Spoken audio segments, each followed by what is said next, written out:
Hi, everyone. Daniel, I'm waiting for the intro. Are you going to play it?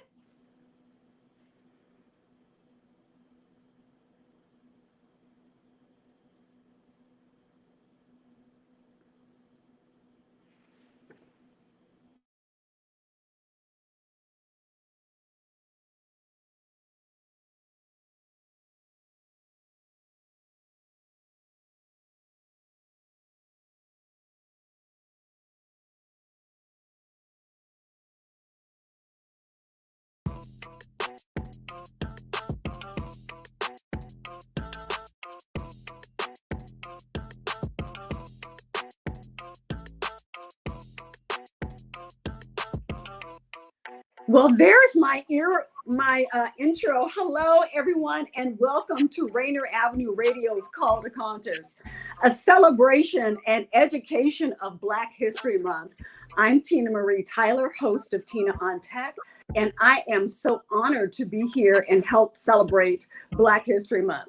All month long, we will showcase musical performances, dance exhibitions, race and justice discussions, and workshops. And every Friday, make sure that you join us for Black Family Film Night, showcasing Black filmmakers and films from around the world. In addition, we will also explore the Hartsford slave quilt collection, the 100-year anniversary of the destruction of Black Wall Street, and interviews with Seattle Black history makers. And it's all power to and thanks by the Urban League of Metropolitan Seattle. So thank you so much, Urban League of Metropolitan Seattle, for making this happen. All right, we've got a jam-packed show today. Our discussion is Blacks in Technology and Science.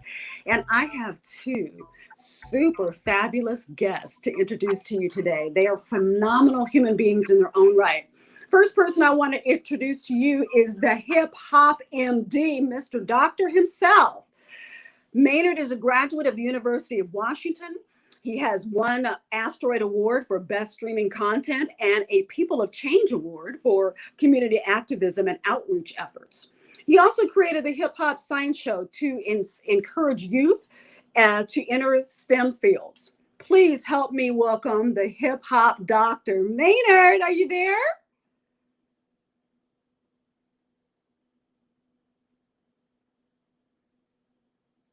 Okay, well, we'll come back to Maynard and introduce to you next a phenomenal woman. I mean, I just can't say I can't say enough about her. Deena Pierott is founder and chief of iUrban team right here in the Pacific Northwest. Deena was a White House champion of change for technology inclusion. She is a founding member of the Black Women in STEM 2.0, and she's also an Essence Magazine Top 50 Black Female Founders honoree. So please put your hands together and help me welcome Miss Deena Pierott. Deena! Hey! How are you? I'm doing good. So am I going to be the only one? Where's Maynard? I don't know where he went to. He's supposed to be here. I gave him a great introduction and everything. And I know. Hopefully he can get on a little bit later. But you know what? We'll just chat until he gets here. We can do that well. And it's Deena, not Deanna. That's okay though, because a lot of people say that. I'm sorry. That's okay. Deena. Mm-hmm. All right, Deena. Perfect. I'll make sure I'll make a note of that. So let's get started here because we have a lot of stuff to cover, and you are so phenomenal in what you do. Tell us a little bit about iUrban Teen. What's it all about? Go ahead. iUrban Teen, that's my baby. This is actually our 10th anniversary too of iUrban Teen. And, I started here in Washington State on the campus of Washington State University, Vancouver, back in October 2011. And, and I would say the reasons why I created something like this. I was a commissioner here in the state on the Governor's Commission on African American Affairs. Mm-hmm. And all of our ethnic commissions were talking about the opportunity gap issue, especially for male youth of color who were falling through the cracks, not graduating high school, being disenfranchised, not having opportunities. Right. To me, not being valued and not having opportunities. And so I am, being the entrepreneur that I am, entrepreneurs always try to find something to fix, right? It's like, okay, what can I create to fix this? Right. And I'm also not the type of person to sit in committee meeting after committee meeting after committee meeting, beating something to death. I'm more action oriented. I need to see change happening and something happening now. Right. So I immediately started working in my community. At the time, it was Vancouver, Washington, down in Southwest Washington, on what could we do? How could we share information, to families and get them more interested in their students' opportunity gap issues or career trajectory. Mm-hmm. So we were an example of education inequity. Is, there's the Running Start program where students can enter into while they're a junior in high school. Mm-hmm. And by the time they graduate, they can graduate with not only a high school diploma, but with an associate's degree for free, right? Nice. Mm-hmm. Well, the problem was, the inequity was a lot of these school counselors weren't telling our Black and brown families about the Running Start program. So they weren't even aware of it. So one of the things for me was to make sure families were aware of it, trying to also make sure that we could mentor some of those students up so that they can pass the Compass test and even get in it. Mm-hmm. And so, after that, around that same time, I was asked to participate on a Chief Information Officer Council in Portland, right? Mm-hmm. And so when I went to the first meeting, I walked into the room and it was a room full of white men.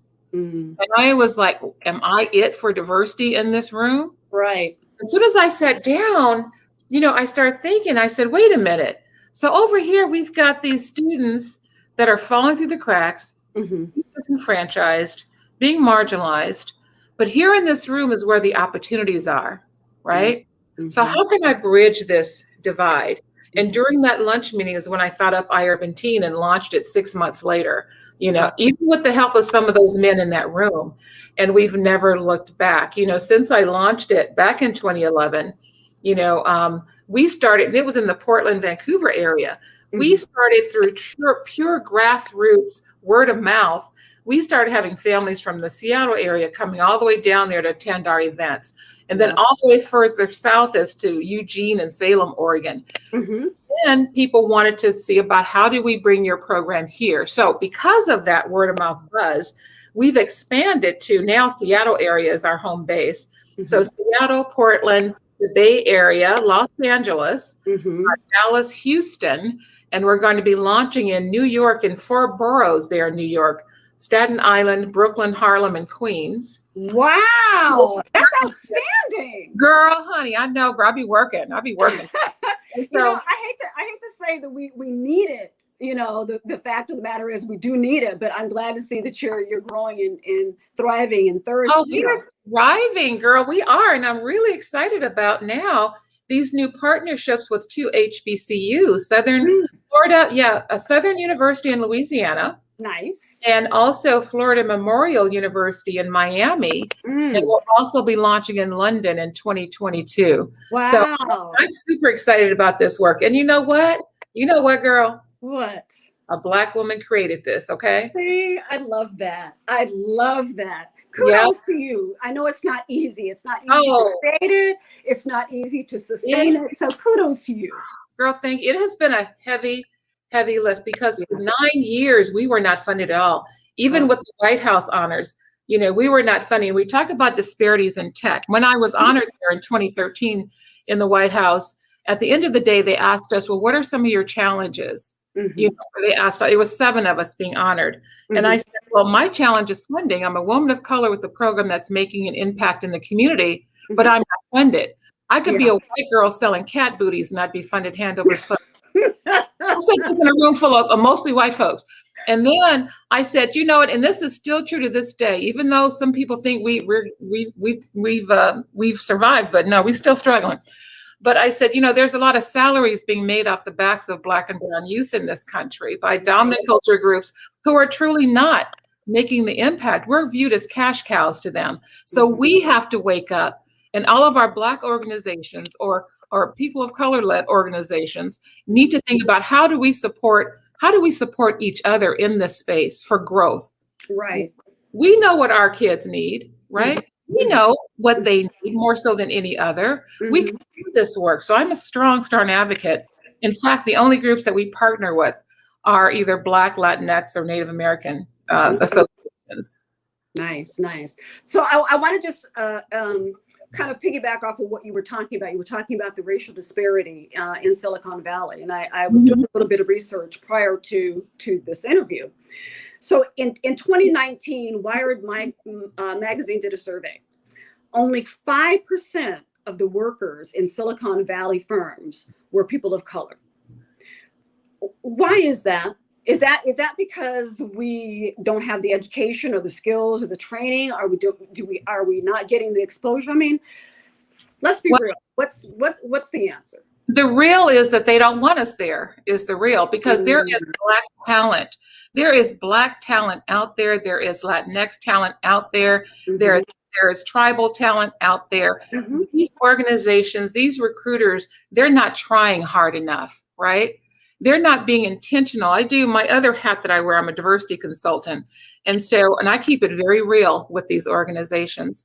You have to be intentional in this space. And most of you are not, right? There is the biases, even in the recruiting, in the hiring channels, all of that. And the thing is, how do you interrupt that bias? Because you're never going to get rid of it, but how do you interrupt it, right? And for the good of all. And how do you diversify your organization? But then it's even beyond diversifying, because you can have 80% employees in the Silicon Valley, but if they're not included in some of the day-to-day decision makings and some of the things that affect them as employees, then it's useless, right? Because a lot of organizations will try to hire for numbers, but not for inclusion. And that's what we don't want. We don't want that at all. So yeah, the talent is out there.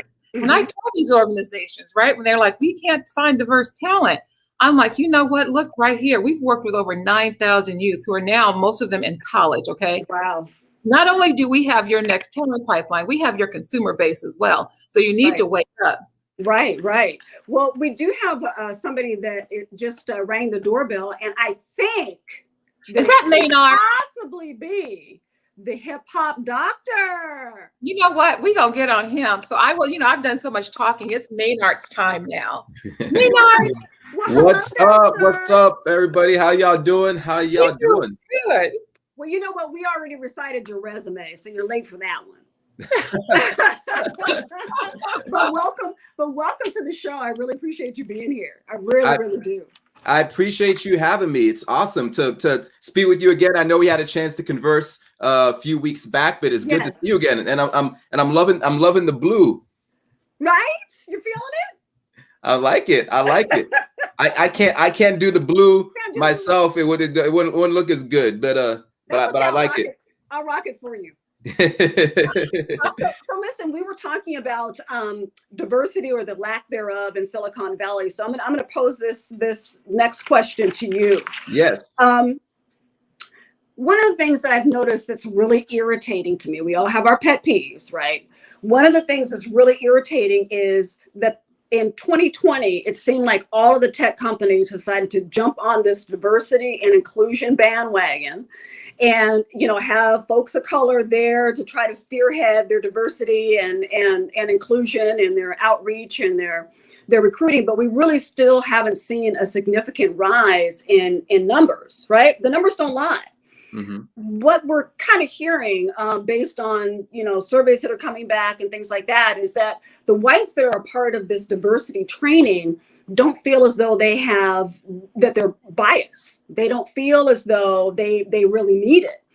And they feel that they are already being equitable and inclusive. But the numbers don't support that. So how can this rift be addressed? If we see as brown people and Black and brown people that there is an issue, but whites do not see that, how do we bridge that rift? Yeah, this is a great topic, and I was overheard a little bit about what you were speaking about earlier, as far as those communities not wanting to reach out to us, and it's definitely partly that for sure. And because, like we said, the people are out there, right? Like the Black and brown voices are out there. The intelligence is out there. We are out there. I'm a science communicator. I'm doing this work on a regular basis. I see people with the wherewithal and the know-how and the ability and the skill level to be able to fit in these jobs. But part of it is that pipeline, right? Part of it is being able to funnel people in those positions, and it kind of spreads into every field that we talk about, right? Even when we talk about entertainment, it all comes down to who you know, right? Who you're rubbing shoulders with, who you're connected with.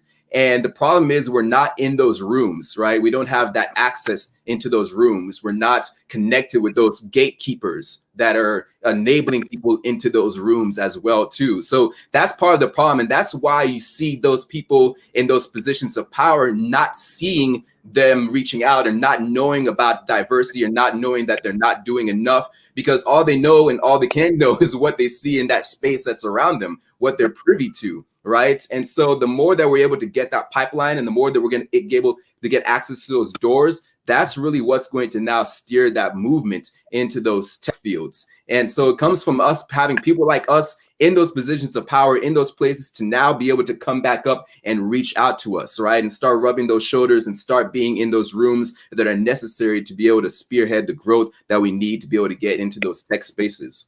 Right. And is that one of the reasons that you use hip hop as a way to kind of be able to get into those doors? Because hip hop culture is now really pop culture, right?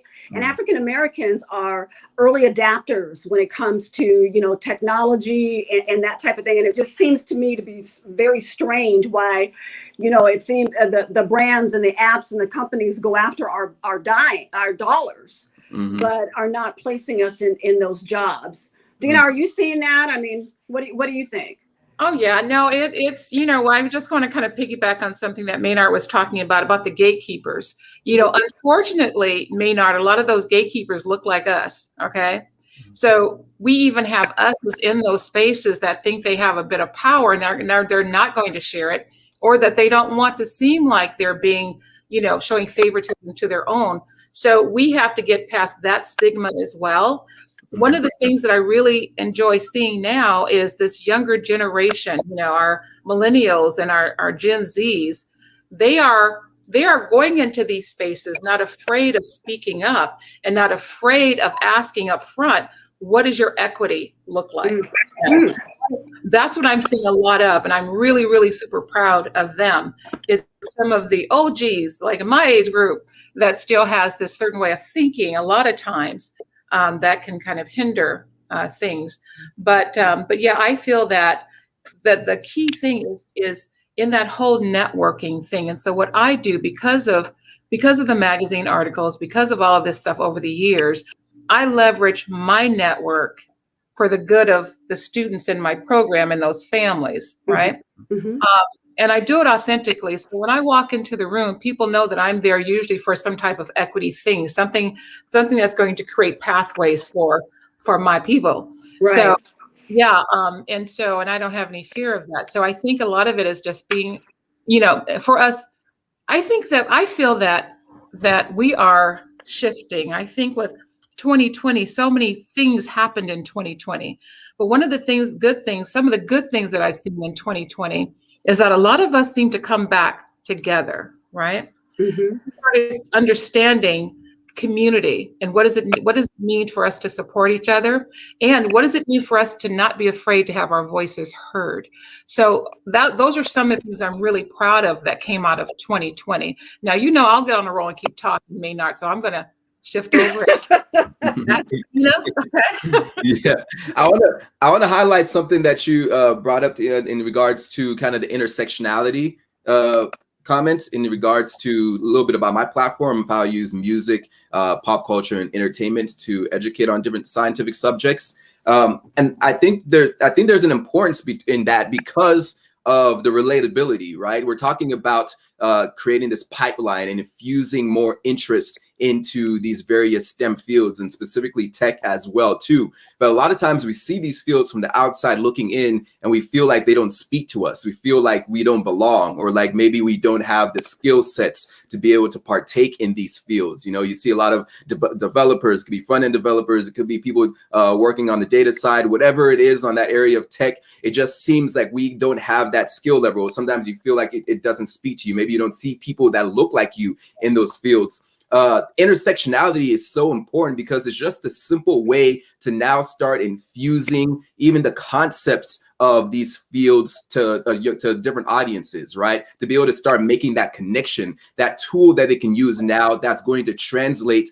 over into those fields. And so for me, and especially for, you know, people of color, people, you know, hip hop music, pop culture, entertainment, these are mediums that we consume on a regular basis, right? We're always into fashion, we're always into the next artist, what's going on right there in popular news. We're involved in these things on a regular basis. We have these dialogues continuously. And so my thought process was, why not infuse this tech talk, right? This areas of STEM, these engineering topics, these biology, natural sciences topics, infuse them into the same daily mantra that we have as far as communicating about various entertainment topics. And I think that intersectionality is important because it's just a simple way to now make you feel connected, make it feel like it's something that speaks to you, make it feel like it's tangible, that you can now be a part of this conversation. And that's what I try to do with my platform and a lot of the STEM outreach work that I do, is make these things relatable to different audiences, especially to younger audiences, to be able to have that simple connection and not feel like they're being spoken over their heads to, or feel like they're in a room where people can't connect with them or they don't have anything in common.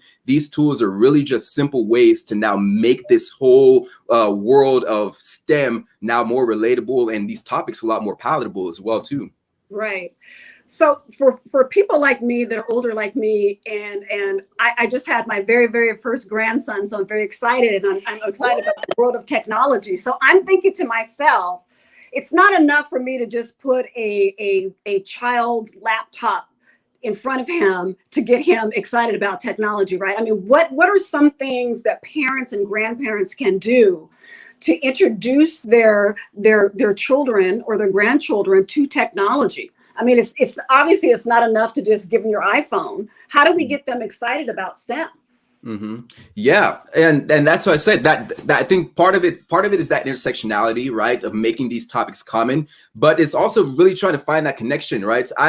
One thing I always preach in all of my conversations and speaking engagements that I do, especially with our youth, is finding the science in everything, right? Because I always like to tell people, like, you are a scientist. No matter what it is that you're doing, you are sciencing something, from the decisions that you make when you wake up in the morning to when you go to sleep at night, to the foods that you eat. Everything, there's some element of science. Your blue hair, right? You talk about wavelengths and different things like that, and energy. You can find science in every single day-to-day thing that we do. And I think once we start to get that as a mindset, and we start to think that way and start to think scientifically, a lot of these things now start becoming more easier. And even just the intersectionality, you think of topics and branding topics, right? You have some of these huge icons in spaces, like Jay-Z right now doing a lot of work in tech right now, because now he has a position of power and he's able to have access to these different areas, right? When you're able to make these simple connections and show people that they see in different mediums now translating over to these areas, they now start to feel like it's more tangible. So trying to show that science in the day-to-day things that we do, and trying to show that science as relatable topics and making it intrinsic to our day-to-day lives, I think it's so important. And that's a simple way, especially to our youth, that we can help them kind of get in that mind state of knowing that they're sciencing everything and that they are too scientists, and that you don't have to necessarily be in this specific work, look like a specific person, or be in a specific area, or have access to a specific space in order to feel like a scientist, that you can actually do this work too. And that's going to drive them to seeking higher education, to seeking that knowledge, kind of spark the curiosities to start asking questions as well too, to now open their mind to all the opportunities that are truly out there. Yeah, I like that.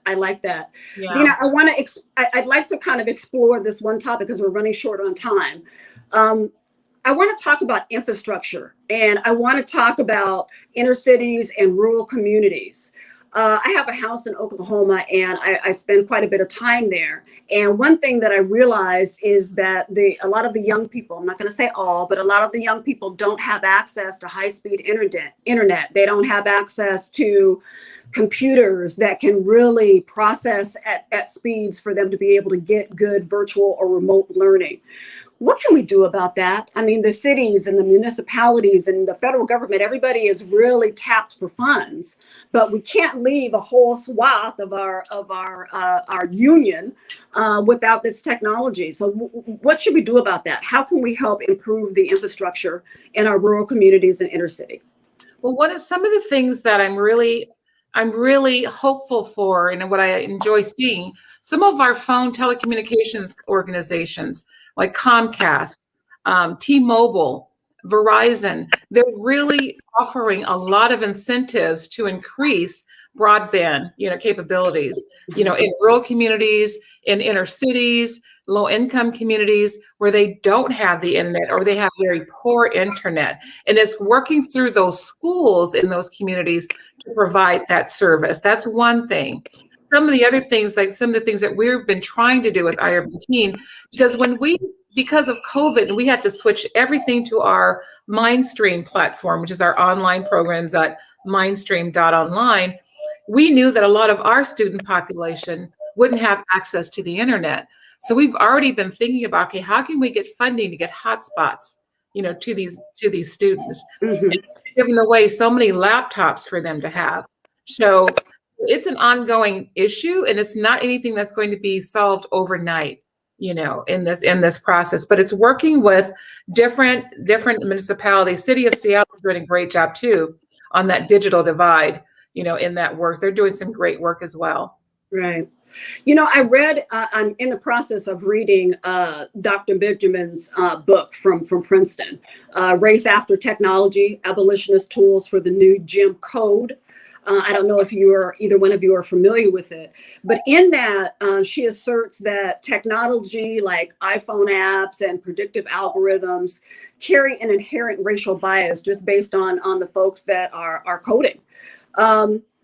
What do you think about that? Do you think that there is inherent bias in some of these algorithms, this AI technology? And if so, what can we do about that? Oh yeah, that's been well known and very well documented over the years. And even with me, and you see how light-skinned I am, even when I would go to wash my hands, it has the sensor, it wouldn't turn on. Right? Right. Now they've improved it, but it wouldn't turn on. And so imagine if I was even darker skinned, right? So then that's when it became more prevalent that there's an issue, there's a bias in AI, So they have been increasing that. And the thing is, with people that's creating these algorithms are people who don't look like us, right? So they're based on who they know and their skin tones.